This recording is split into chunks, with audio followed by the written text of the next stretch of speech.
Looks like you're interested in having a water birth. This is an informational series presented by the Nutritive Midwife. This is Water Birth for Parents. I'm Tisa Kareen. I am your host today, and we are going to cover a lot of information, so get a notepad so that way you can write down all your questions while I go through this presentation. On our agenda today, we are going to be talking about what is water immersion. We're going to talk about the benefits of water birth. We're going to talk about what happens to the newborn. We're going to talk about safety, and we're going to talk about our experience here at the Antelope Valley Birth Center. All right, what is water immersion? Water immersion is using water to help relieve tension and discomfort. It's using water to ease mobility. And basically you want to have, for this to be effective, you want to have about 3/4 of the body in the water for the full benefit. So what we're talking about is immersing the body, a laboring body, into the water to help with the discomfort of labor and birth. So what are the benefits? Well, water facilitates mobility and enables the mother to assume any position that is comfortable for labor and birth. And what this means is that it's when you're 9 months pregnant, you feel pretty heavy. It's hard to even bend down and tie your shoes. And water gives you a lot of mobility. It gives you that weightlessness that'll help you move into positions that will help facilitate the process of labor. It speeds up labor and it reduces blood pressure. It gives mother feelings of control. It provides significant pain relief, promotes relaxation. It conserves the mother's energy, reduces the need for drugs and interventions. It gives mother a private, protected space, reduces perineal trauma and eliminates episiotomies. It reduces cesarean section rates.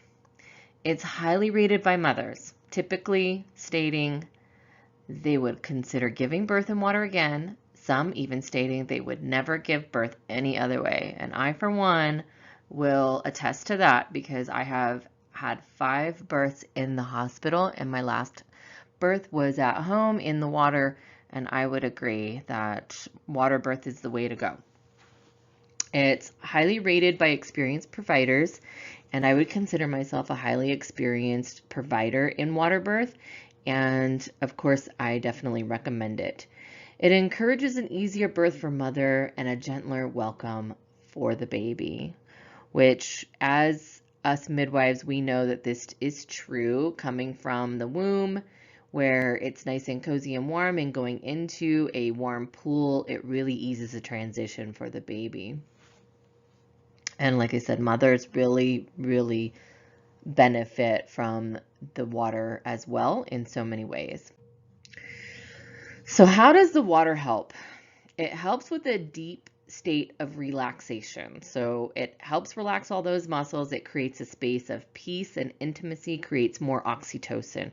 So when you start feeling relaxed and peaceful and happy, you release oxytocin. Oxytocin helps your labor move along. You need oxytocin for your labor to progress. Comfort with equalized hydrostatic pressure. What does this mean? It means all the pressure that the water is producing up against the body is actually providing some pain relief. It's all about pressure from the water and the displacement of the water that the body makes in the pool.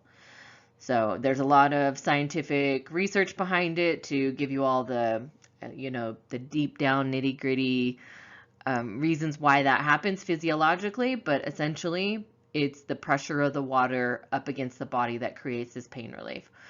Also, the warmth of the water helps us release the hormones to relax and feel good. So once we get into the water, we start feeling that warmth actually helps us release the proper hormones that help us kind of go through labor better and easier and smoother and just more enjoyably.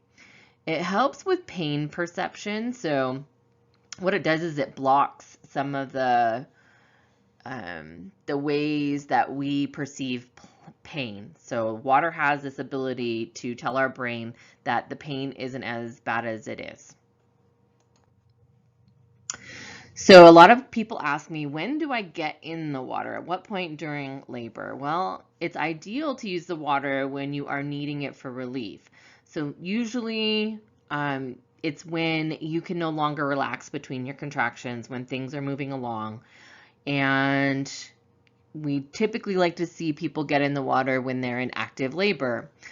But that doesn't mean that you can't utilize the benefits of a water immersion early labor or with prodromal labor. So if you're really uncomfortable, you're not coping well early in your labor, you need that, you need the ability to relax, then getting in the water is also okay at any point during your labor. We recommend only being in the water for about 90 minutes to 2 hours tops at one given period of time, just to see how things are progressing. So if you're really early in your labor and you need it for pain relief, it might be good for you to get in the water for a maximum of 90 minutes, and then maybe you're relaxed enough to take a rest, like take a nap, and that'll be very helpful for you. There's nothing wrong with you staying in the water any longer than that, as long as the water is to the temperature that suits you, that it's not too hot or too cold. But for the purpose of labor progression, we like to see people changing things up often if it's been a really long time since you've moved out of the position that you're in or doing what you're doing. Okay. So basically, you get in when you really need to, but we definitely have some suggestions when we think that is the most opportune time for you. And that all depends on how things are going. It's very individualistic for each person. Can I use water if you are having a VBAC? Absolutely. You do not have any special circumstances because you're having a VBAC that you cannot be monitored just the same in a water birth. You absolutely, and if anything, I highly recommend it for you. It'll definitely, all those benefits that we stated earlier in the video about having a safe space, being able to relax, all of those are really going to benefit you that much more as a VBAC. If you're overweight, absolutely, your weight has nothing to do with it. What is important is whether or not you can get in and out of the pool when we ask you to. So if you are not very mobile because of your weight, then this might be an issue. But if you're highly active and you can get in and out of the pool, then of course your weight has nothing to do with whether or not you can get in the water. An ROM is a rupture of membranes, and so people ask me, well, if my water's broken, can I get in the water? Absolutely, you can, as long as we meet the criteria of not showing any signs of infection and that your baby is doing well. GBS positive. So what this is group beta strep. We test you for this at the end of your pregnancy. And if you're positive, yes, you absolutely can still have a water birth. And this still goes along with the criteria of just making sure you're not showing any signs of infection at the time that you are admitted for labor. Some parents ask me, how warm is the water? Well, it should be about body temperature is the golden rule. So 97, 98 degrees is the preferable temperature, but it can range anywhere between 92 and 100. We don't like to see it go over 101 degrees because you can get dehydrated during that, like those warmer temperatures. It will dehydrate you. Not that we're not on top of that. We're definitely going to be offering you fluids and making sure that you're staying well hydrated during this process. We like to read the temperature of the pool at least once an hour and just make sure that it's staying within those ranges. Some parents ask me, what should I wear in the pool? Moms always want to know, what am I going to wear? I'm going to tell you, nothing. You should wear nothing. If you feel comfortable enough to wear nothing, that's what we'd like you to wear, is absolutely nothing. But I understand that if you are uncomfortable letting the tatas go free, so some of the suggestions are a swim top, a bra, or a tank top. Any of these are perfectly fine. But what I want you to know is that we prefer that top to come off as soon as your baby is born, because your baby's going to go straight to your chest. And if your swim top or your shirt is soaking wet, it'll actually start making the baby cold really fast. So we want your warm skin up against your bare baby, so that way the baby can start regulating their temperature up against your warm skin and keeping the baby warm. Okay, so whatever you want to wear is absolutely fine. Just know that us midwives, we love it when you just go all natural. Can my partner get in the water? Of course, absolutely. So these are things I want you to know. One is that my pools personally are not very big. If you are both large people, you might have some trouble both getting in the pool. Two, partners, daddies, you are definitely going to be exposed to bodily fluids. So understand that there's no way around it. But what I want you to know is that you can figure out what you're comfortable with in the moment. You don't have to make any huge commitments right now. Just be, if you're interested in being in the water and in the moment you're like, I don't know about this, well then go ahead and get out. You can support your partner from the outside of the pool. Okay. If you are thinking about getting in the pool, make sure you bring a change of clothes because you will be soaking wet. We highly suggest that partners bring some swim shorts or a bathing suit or whatever makes you comfortable to be around us in this moment. Okay. You're going to want to bring something to change into right away. We do have plenty of towels at the birth center to accommodate that, but if this is a home birth, you want to make sure that you're prepared with enough towels in the home to get yourself all dried up and ready after you exit the pool, okay? So some people wonder, what does it look like? Like, are we not listening to the baby anymore once you get in the water? Actually, we still continue with listening to the baby in the water. We have waterproof Dopplers. Typically, we listen just like we do outside of the water. So we listen to the baby every 30 minutes when you're in active labor. And then when you're pushing, we listen either every 5 minutes or every other push. Most of the time, we can reach the belly with the mother in most of the positions. So I've been doing water birth for 8 years, and most of the time I can just reach under and get to where I need to get the heart rate, okay? It's not usually a big deal at all. And if it is, we just have the mom just move into a different position. It's not a big deal. Can the baby drown? Number one question from partners and families that just have no understanding or no background in water birth, never heard of it before.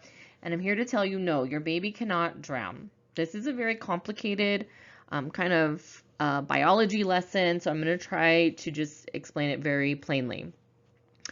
The baby does not breathe in the womb, right? So your baby's not breathing in air when it's inside mama. The baby gets oxygen from the heart-placental exchange. So the heart pumps blood to the placenta picks up oxygen from the mother's blood, and then it takes that oxygen back to the heart.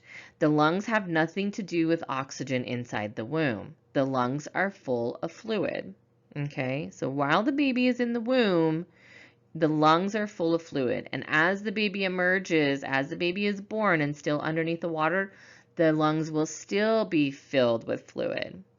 There is a reflex that happens as soon as the baby is pulled up out of the water and the air hits the baby's face. There is a reflex that happens that triggers these reactions, these hormonal reactions, that allows the heart to redirect blood flow to the lungs. And then the lungs start doing their function.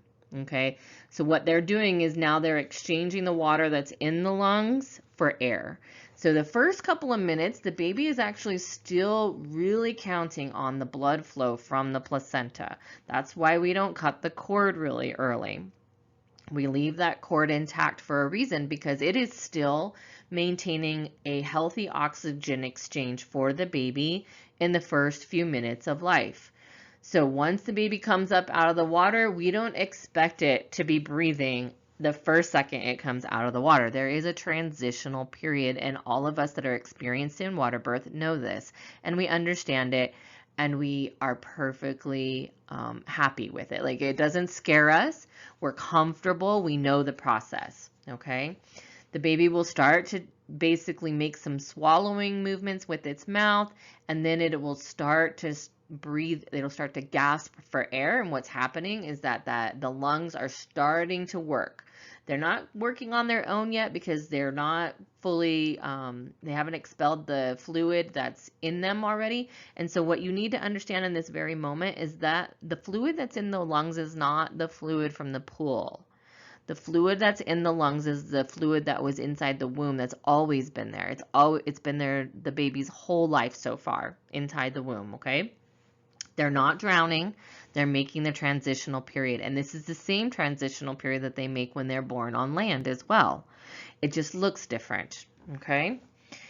So no, your baby cannot drown because they do not breathe underneath water. They are not ready to breathe until their face comes up out of the water, and then this hormonal reaction starts happening, and then the lung function changes from having that water, and it starts exchanging the water for air. And then eventually, in a couple of minutes, the lungs are going to be completely filled with air, and the umbilical cord is going to cut itself off from the placenta and no longer be receiving blood flow from the placenta. Now the heart is going to be pumping blood and oxygen to the lungs, and the lungs are going to be providing oxygen to the blood inside the baby's body.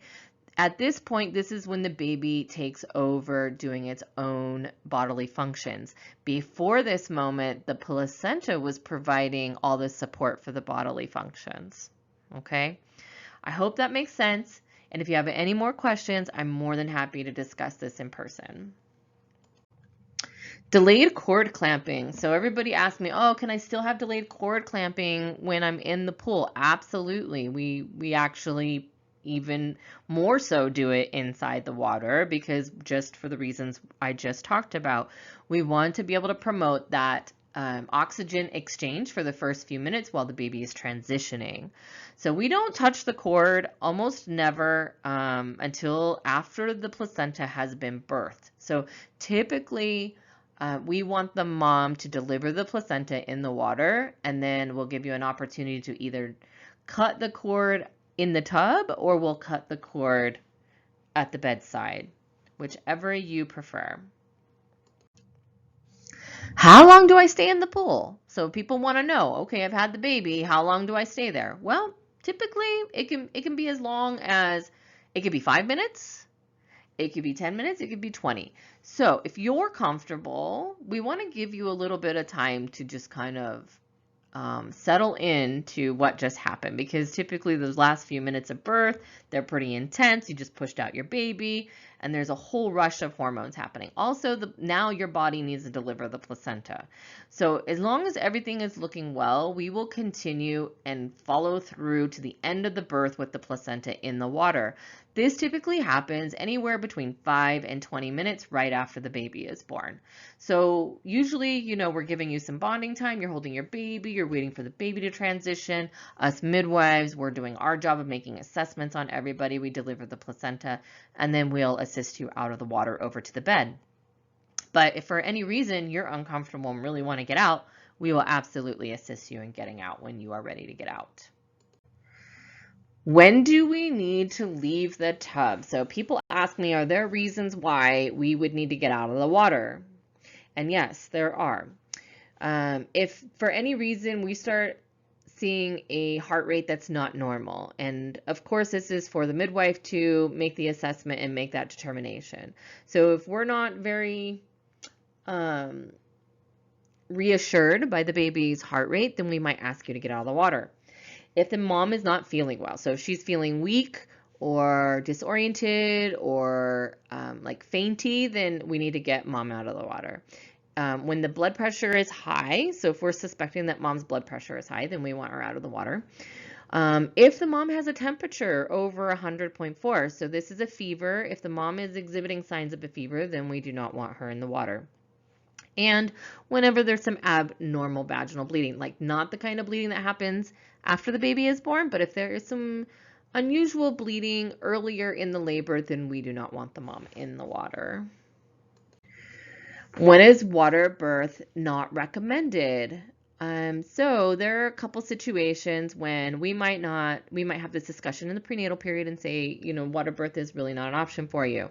It is when you're unable to get in and out of the pool. So if you have physical limitations for getting in and out of the pool, this makes me really uncomfortable, because if there's an emergency and we need you to get out of the pool fast, we're going to need you to be able to stand yourself up. So of course, we have lots of people in the room that can lift you if we really need to, but you being able to get in and out of the pool is really important. If you have untreated skin infections, so if you have some kind of infection on your skin, whether that be a recent outbreak of herpes or some other kind of infection, just a regular infection, maybe if you're like me and not that you would be doing this while you're pregnant, but I fall and scrape myself all the time while I'm mountain biking and I get some infections sometimes, that would not be conducive to a water birth. So basically, I will kind of just say right now, that goes for the partner as well. So if the partner who wants to get in the water has anything going on, it's not recommended that they get in the water either, okay? Prematurity. So if you're in labor before 37 weeks, of course, we are not delivering babies before 36 weeks. We would recommend a hospital transfer anyway, but it is not recommended that a premature baby be born in the water either. If you have any infectious blood diseases, so HIV, hepatitis, anything like that, then it's not anything that could be transmitted through water. It's not recommended that you have a water birth. Number one, the staff is sticking their hands in this water. Number two, your baby could get transmitted with the infection as well through the water. Okay, I hope that answered a lot of your questions. Maybe something came up that I missed. Please bring it to your next appointment. I am curious what other questions might still be out there. Thank you for taking the time today to learn all about water birth. There is a consent form inside your client portal for the water birth. Please go in and review it. And if you are ready to sign that, go ahead and sign it. If you have more questions, more than happy to review it with you at your next appointment. All right, bye-bye for now.